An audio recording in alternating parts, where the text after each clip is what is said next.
sumpah demi Allah, saya menyatakan perang. Saya menyatakan perang kepada semua pihak yang terlibat KM 50. Saya tunggu mereka. Kapan mereka menghadang, kapan mereka menserang. Jokowi dan kroni-kroninya bisa kita kejar untuk kita jebloskan di penjara. Bahkan kalau terbukti Jokowi terlibat secara langsung. Karena itu kita hormati apa yang dilakukan oleh pemerintah sebelum saya. Semua pemerintah sebelum kita. Dari Presiden Soekarno selanjutnya punya jasa sampai kita berada di sini. Yuk kita hormati pemerintah Pak Jokowi. Saya bukan membela orang, ngolor, menjilat, ya kan? Presiden goblok. Menteri agamanya saudara sesat, kurang ajar, korinya dajjal, istananya menjadi istana iblis. Nabi Muhammad mengatakan, "Man kafara akhahu musliman bahwa kafir." Barang siapa mengkafirkan sesama saudaranya yang beragama Islam, dia sendiri yang kafir. Front Pembela Islam tidak pernah mengirimkan laskar. Ya, anak laskar punya pimpinan sendiri, punya panglima sendiri, punya organisasi sendiri. Organisasi bajingan. Jadi yang Gus Dur mengatakan sedemikian rupa, dia tidak benar, dia tidak tahu apa-apa. Makanya saya bolak-balik bilang kepada pemerintah, tangkap itu Habib Rizik, selesai. Bolak-balik ya dia lagi. Oke, baik Habib, Anda menyesali perbuatan yang terjadi kemarin? FPI, saya sampaikan bahwa saat Gus Dur menjadi Presiden RI, itu di salah satu stasiun televisi, Gus Dur menyatakan bahwa FPI harus bubar. Tapi alhamdulillah dengan pertolongan Allah, 4 bulan kemudian bukan FPI yang bubar, tapi Gus Dur yang bubar, jatuh dari kekuasaannya.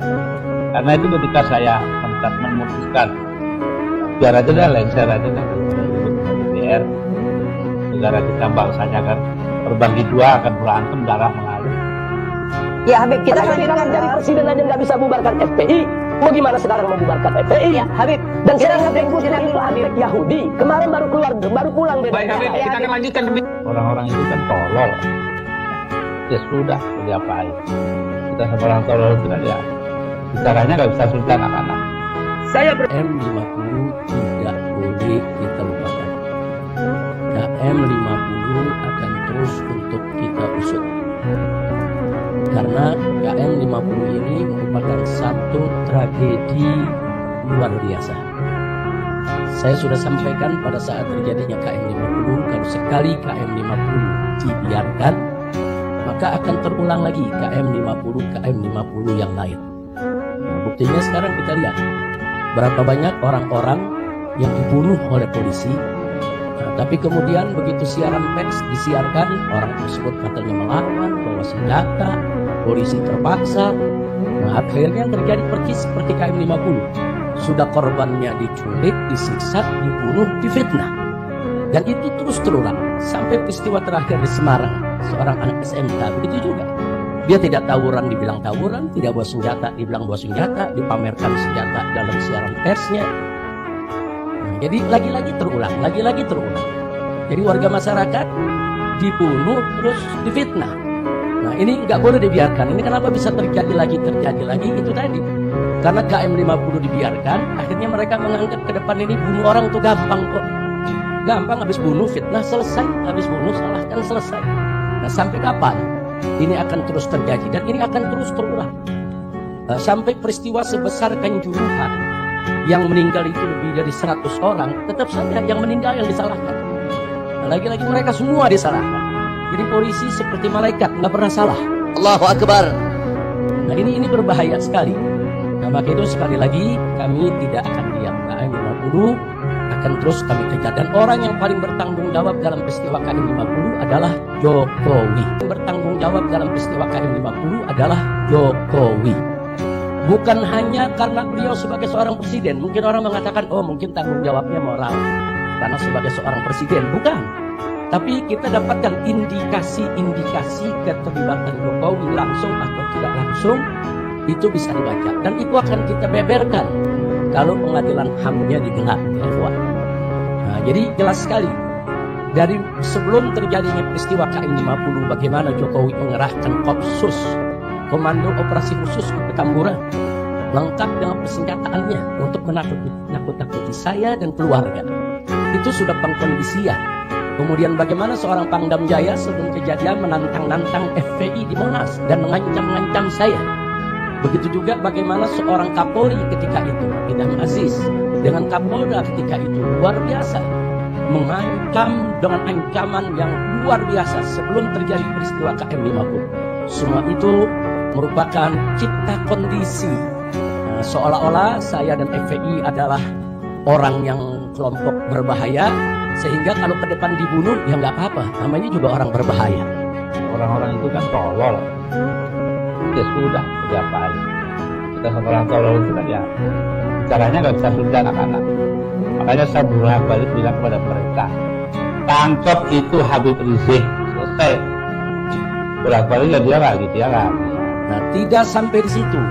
Begitu terjadi KM50, Jokowi lah yang pertama kali menyatakan bahwa polisi sudah berbuat benar, masyarakat jangan melawan.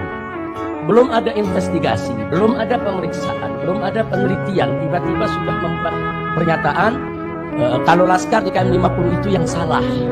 Nah, sementara polisi yang membantainya itu benar, sedang menjalankan tugas.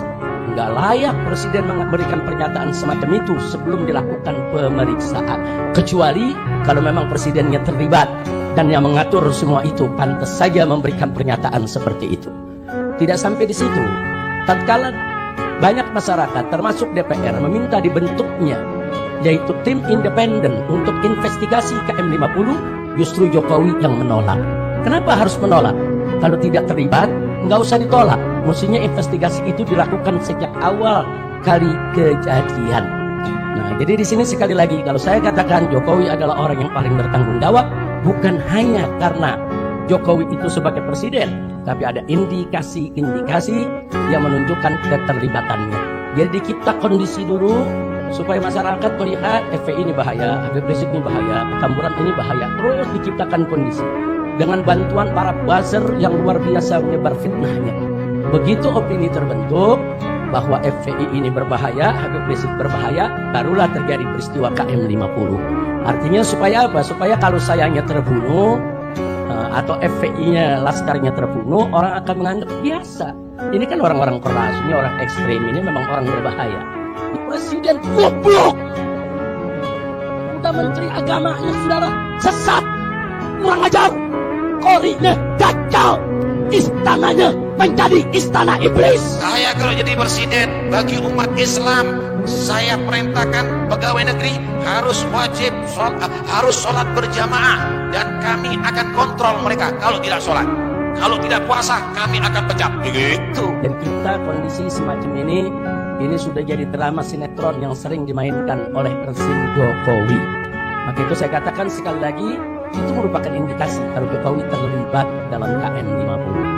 3 hari sebelum kejadian KM50 di tempat ini, di markas syariat ini, tadi diceritakan oleh Dr. Fadilah, nah, bagaimana saya berkumpul dengan sekumpulan jurnalis.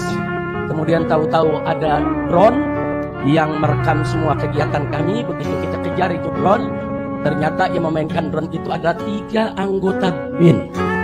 Dan ini bukan fitnah, bukan kami rekam semua. 3-tiganya punya kartu anggota BIN resmi.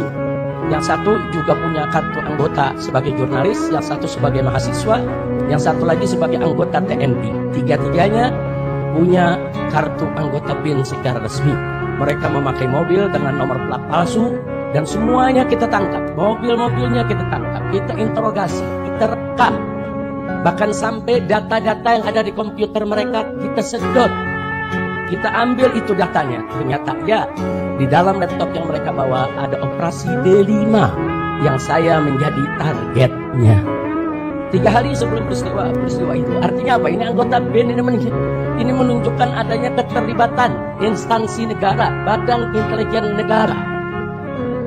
Nah, jadi Jokowi dan orang-orangnya, apakah itu BG, apakah itu Fadil Muhammad, apakah itu Idam Aziz, Tito, Dudung, Abdurrahman, dan lain sebagainya, baik langsung maupun tidak langsung, semua terlibat. Dan kami akan kejar mereka ya, secara hukum, baik dari dunia sampai akhirat. Nah, jadi jangan lagi kita ini semua dibodoh-bodohi. Kami punya data itu sampai hari ini masih kami simpan. Sekali lagi masih kami simpan.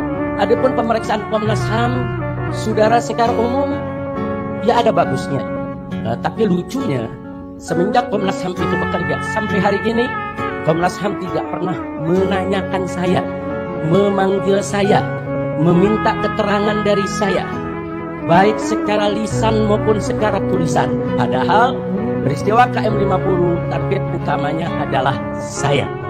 Jadi dari mulai Komnas HAM bekerja sampai hari ini, Komnas HAM tidak pernah menanyakan saya sepatah kata pun juga. Ada apa? Mestinya kalau Komnas HAM itu profesional, dia harus menanyakan. Justru target utamanya mesti ditanya. Kenapa? Ada apa? Gus Dur itu buta mata juga buta hati. Iya, tapi kalau kita lihat dari gambar ini, ya, banyak yang menggunakan baju dari FPI. Iya, Gus Dur melihat dari mana? Ya. Gus Dur itu buta matanya, buta Habib, hatinya. ya Habib, Anda kenapa begitu yakin bahwa yang melakukan kekerasan tersebut atau peristiwa tersebut itu bukan dari FPI? Lah, karena saya tahu betul bahwa yang bergerak di sana itu komando Laskar Islam, yang memang Laskar Pembela Islam merestui sebagian laskarnya untuk bergabung sebagai salah satu elemen di komando Laskar Islam. Tapi Anda menyesali juga kejadian itu, Habib? Pusat Front Pembela Islam tidak pernah mengirimkan laskar, karena laskar punya pimpinan sendiri, punya panglima sendiri, Ya, punya Habib. organisasi sendiri. Organisasi bajingan. Anda Jadi kalau menyesali? Gus Dur mengatakan sedemikian rupa, dia tidak benar, Ya. dia tidak tahu apa-apa. Oke, baik Habib, Dan Anda kalau menyesali Gus Dur perbuatan berpihak yang untuk terjadi membubarkan kemarin? FPI, saya sampaikan bahwa saat Gus Dur menjadi Presiden RI, itu di salah satu stasiun televisi, Gus Dur menyatakan bahwa FPI harus bubar. Tapi alhamdulillah dengan pertolongan Allah, 4 bulan kemudian bukan FPI yang bubar, tapi Gus Dur yang bubar, jatuh dari kekuasaannya. Ya Habib, kita Karena masih kalau menjadi presiden aja nggak bisa bubarkan FPI, mau gimana sekarang membubarkan FPI? Ya, Habib. Dan kita Sidang ngatain Gus Dur sidang itu dulu, Habib. antek Yahudi. Kemarin baru pulang dari Baik Habib, kita akan lanjutkan perbincangan. Nah, tapi ternyata sama sekali tidak. Nah, karena itu sekali lagi saya tidak ingin bicara panjang lebar di sini, tapi terlalu banyak nama-nama yang terlibat, saudara, dan semua kita catat. Ada 35 nama aparat yang kami catat. Nah, dari yang pangkatnya jenderal sampai yang pangkatnya di bawah, semua kami catat orang-orang yang terlibat daripada peristiwa KM 50. Di sana kita lihat, saudara, ada Kombes Polisi TB Adi Hidayat, dulu menjabat sebagai Diskrimum Polda Metro Jaya. Ini yang memberikan surat tugas untuk terus menguntit saudara saya sekeluarga. Surat tugasnya resmi yang menandatangani orang ini. Nah, orang ini sama sekali tidak dipecat, bahkan pangkatnya dinaikkan. Sekarang sudah dapat bintang. Nah, kemudian masih ada lagi AKBP Handik Zusen, baru 3 hari yang lalu pangkatnya juga dinaikkan di Polda Metro Jaya. Kemudian masih ada AKBP Widi Irawan, saudara. Nah, ini yang diduga yang menjadi supir mobil Land Cruiser hitam. Masih ada AKBP Rulian Sauri. Ini yang diduga melakukan pemindahan jenazah daripada 6 laskar. Kemudian masih ada Ibda Muhammad Yusmin Ohorela. Ini yang diduga sebagai algojo eksekutor daripada KM 50. Masih ada Bribka Faisal Kasbi Alea. Ini juga termasuk eksekutor. Masih ada Bribka Adi Ismanto. Masih ada Bribka Guntur Pamungkas. Masih ada Bribtu Fikri Ramadan Tawainella, dan lain sebagainya. Bahkan secara sistematis para buzzer digerakkan untuk membenarkan tindakan polisi dan menyalahkan daripada para syuhada KM 50. Bahkan ada buzzer yang kirim rangkaian bunga mengucapkan selamat kepada Polda Metro Jaya atas berhasilnya membunuh 6 laskar. Ini semua kita rekam dan semua kita catat. Nama-nama orangnya ada, saudara, foto-fotonya semua ada. Jadi kita tinggal tunggu waktu yang tepat untuk kita seret mereka semua ke pengadilan HAM. Nah, jadi sekali lagi, saya tidak bisa bacakan semua nama-nama yang ada, tapi nama-nama tersebut tidak akan pernah kita lupakan. Dan alhamdulillah, mobil yang dipakai oleh para syuhada ketika mereka ditembaki, mobilnya ada di depan sana. Anda udah lihat, dibangun museum. Di situ ada mobil yang digunakan oleh para laskar, dan itu menjadi barang bukti. Jadi sengaja kita simpan sebagai barang bukti. Begitu nanti pengadilan HAM digelar, maka ini merupakan salah satu bukti barang yang harus ditunjukkan di pengadilan. Tidak sampai di situ. Kalau kita bicara novum, tadi sudah dibahas oleh Dr. Fadillah. Perlu kita ketahui, novum yang kita punya sebetulnya bukan hanya CCTV KM 50. Tapi tidak jauh dari pintu tol Karawang Timur, ada sebuah hotel yaitu Novotel. Hotel tersebut saudara juga punya CCTV yang merekam aksi penembakan para aparat terhadap 6 syuhada kita. Tapi hotel tersebut kemudian didatangi oleh para aparat dan CCTV-nya semua disita. Jadi CCTV milik hotel, CCTV milik KM50 semua adalah bukti kuat tentang terjadinya pembantu.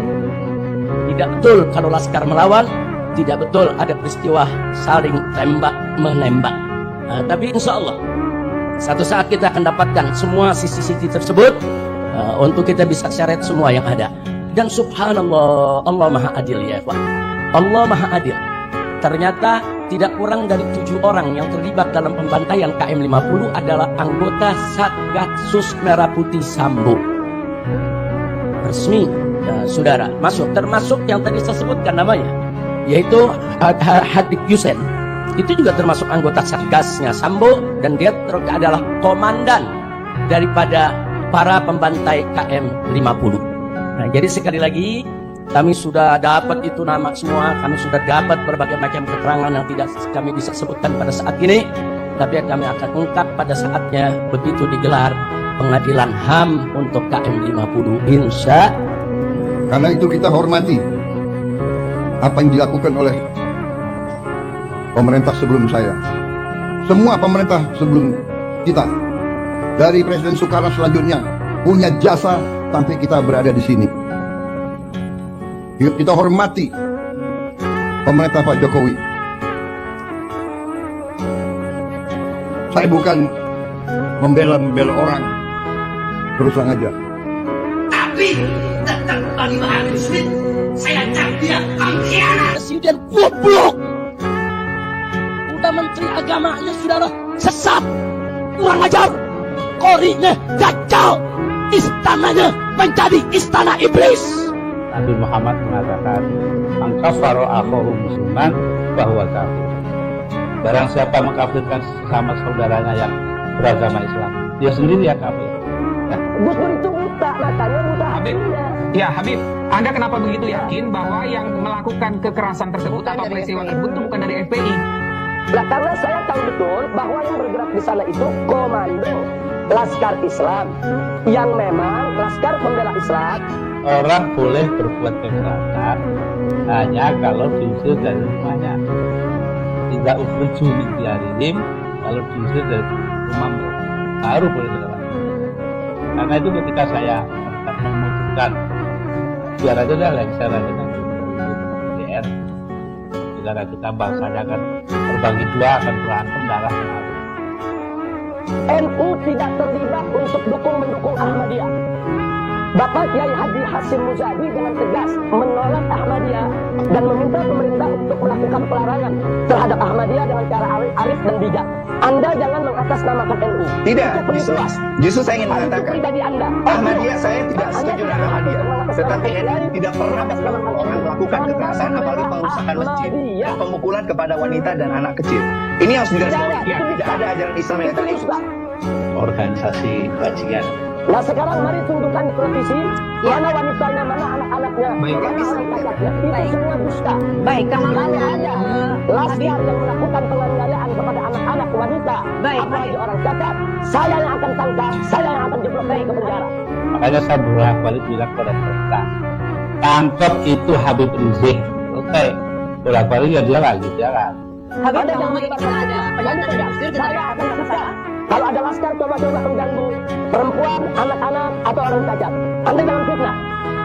Baik Habib, kita dengarkan dulu komentar Gus Dur atas bentrokan yang terjadi kemarin. Ya, silakan. Ya. Organisasi bajingan. Tulis saja bajingan pasal ragu-ragu.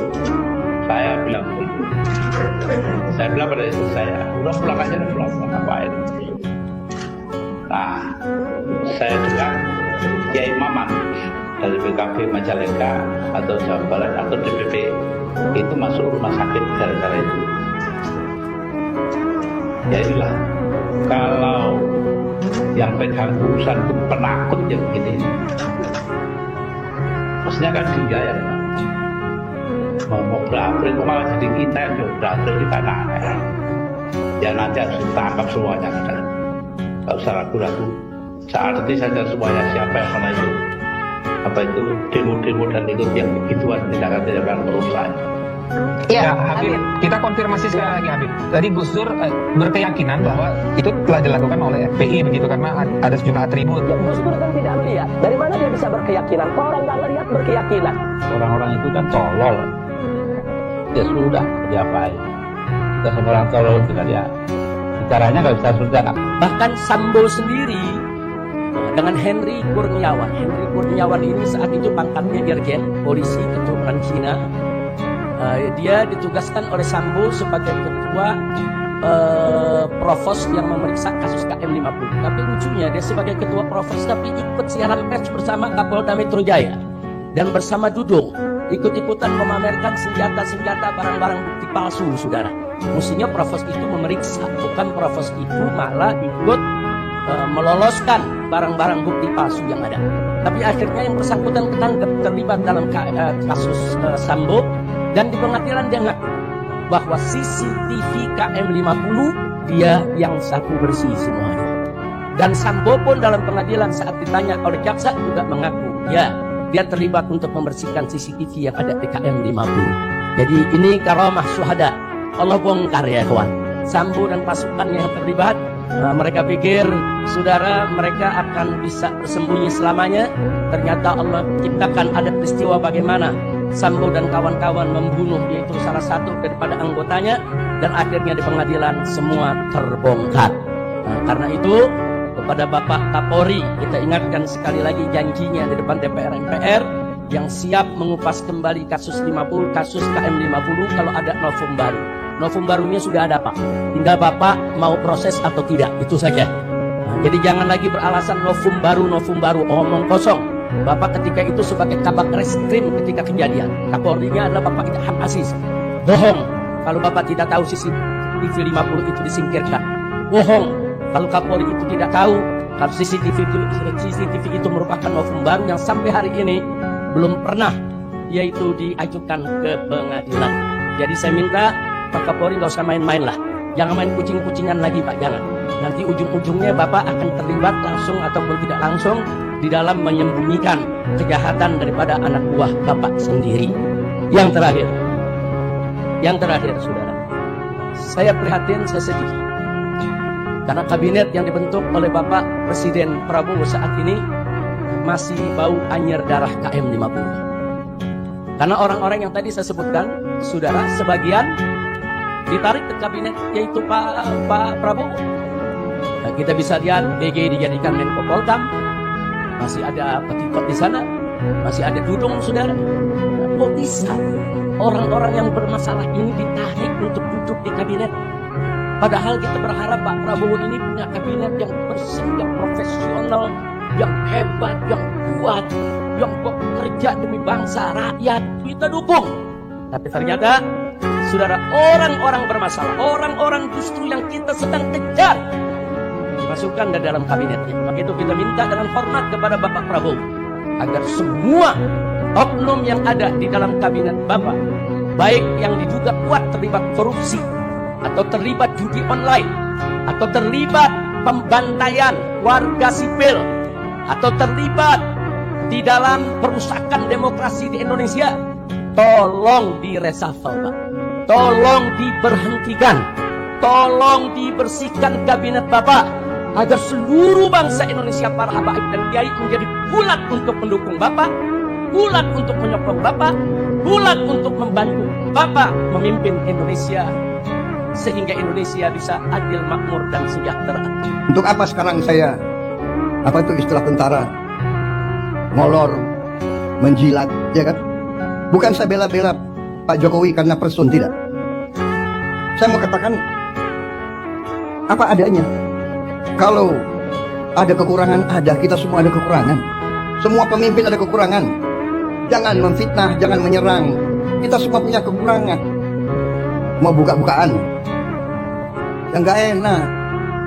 Kita diajarkan nenek moyang kita, orang tua kita, mikul dhuwur mendem jero. Orang tua hormati yang baik. Kita sebagai yang muda berani juga ngoreksi. tapi koreksinya dengan cara yang baik, yang sopan. Saya kira itu ajaran ustadz-ustadz saya. Presiden goblok. Udah menteri agamanya saudara sesat, kurang ajar, Polrinya kacau, istananya menjadi istana iblis. Barang siapa mengkafirkan sesama saudaranya yang beragama Islam, dia sendiri yang kafir. Saya bukan orang yang terlalu baik. Agama saya akui di depan Muhammadiyah. Aku akui. Tapi saya ingat ajaran ustadz-ustadz saya. Tidak boleh dendam, tidak boleh maki-maki, ya, tidak boleh sakit hati, tidak boleh benci. Alamin. Jadi PR kita masih panjang, belum selesai karena orang-orang bermasalah di KM 50 masih punya jabatan. Kalau masih punya jabatan berarti masih dilindungi.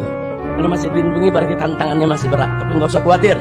Nah, kita selama ini berjuang, khususnya para pengurus FPI dan laskar FPI, anggota FPI dimanapun berada, 1000 kali kita gagal, jatuh dalam perjuangan, 1001 kali kita akan bangun, bangkit kembali melanjutkan perjuangan. Tidak ada kata putus asa dalam perjuangan kita. Setuju berjuang? Takbir. Sallu ala Nabi. Tuhan aja memaafkan kok. Manusia meneruskan permusuhan. Saya ini dikalahkan oleh Pak Jokowi. Dan menteri-menteri saya banyak yang ikut mengalahkan saya. Benar ya? Ayo ngaku tuh, ngaku. Siapa bendaharanya Pak Jokowi? Hah? Itu Trenggono itu. Ayo ngaku ini. Ini banyak ini menteri-menteri saya itu. Tapi sudah ini kan perbedaan itu biasa, persaingan itu biasa. Biasa. Tapi sesudah itu, ayo kerjasama, ayo. Nyatanya saya tahu ini, dalangnya Trenggono ini. Tapi jadi wakil saya di Kementerian Pertahanan. Akhirnya saya dibilang, oh Prabowo pakai banyak orangnya Jokowi.